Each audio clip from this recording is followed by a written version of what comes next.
idea of biophilic design is how do we then design in such a way that we embrace nature, we try to bring nature into the city. A biophilic building attempts to replace walls and windows and columns and signs and neon with leaves and bark and birds and insects.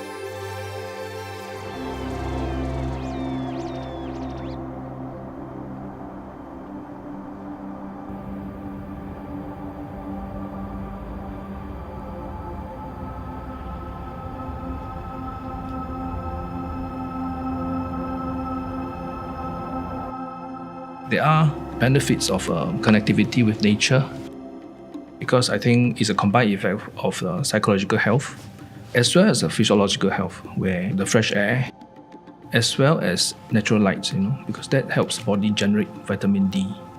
User also found that in Khoo Teck Puat Hospital, they experienced greater sense of calm and lower stress levels. And these patients also took fewer strong doses of painkillers.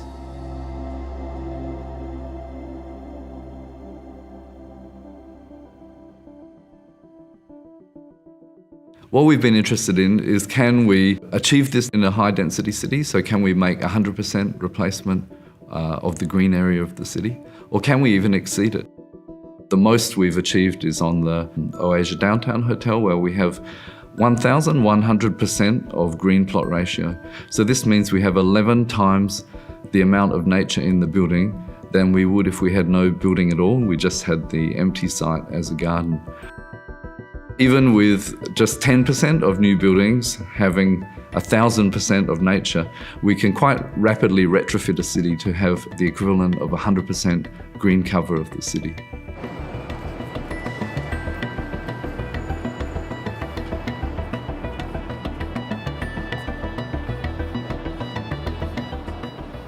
As humans, we evolved in nature, surrounded by the natural world. So living in cities is something quite unnatural for us. It seems to be causing a series of psychological and physiological problems.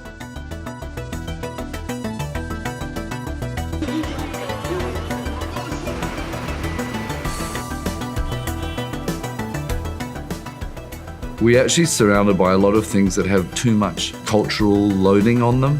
Everything that your eye rests on is created by humans. There's very much a geometry that surrounds us that's quite harsh. But when you look at a tree, you can just relax, like your eye can rest on it and you can say that's a beautiful form that no one had anything to do with. And it's a way, I think, of being able to turn our mind off all those human aspects and just relax.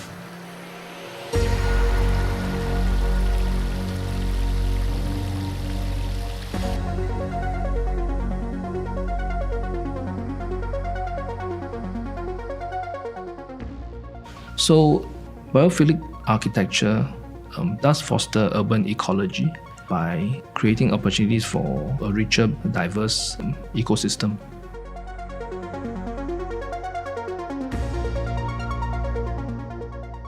Park Royal on Pickering Hotel has been full from the day it opened.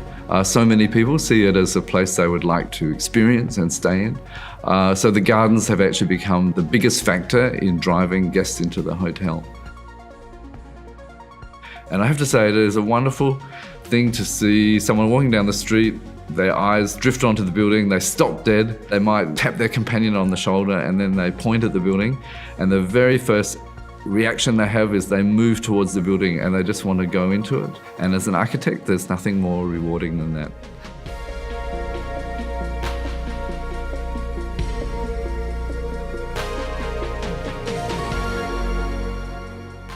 I think the success of Garden by the Bay is successful in many layers. First of all, it created a space for citizens to share and to enjoy. At the same time, it's like an urban living room, right? When the visitors come to your city, that is the first place they visit, and then they learn about your city. Biophilic architecture is the first step towards a longer-term solution. I think the more green our cities get, in fact, it will start snowballing and the more people will demand it.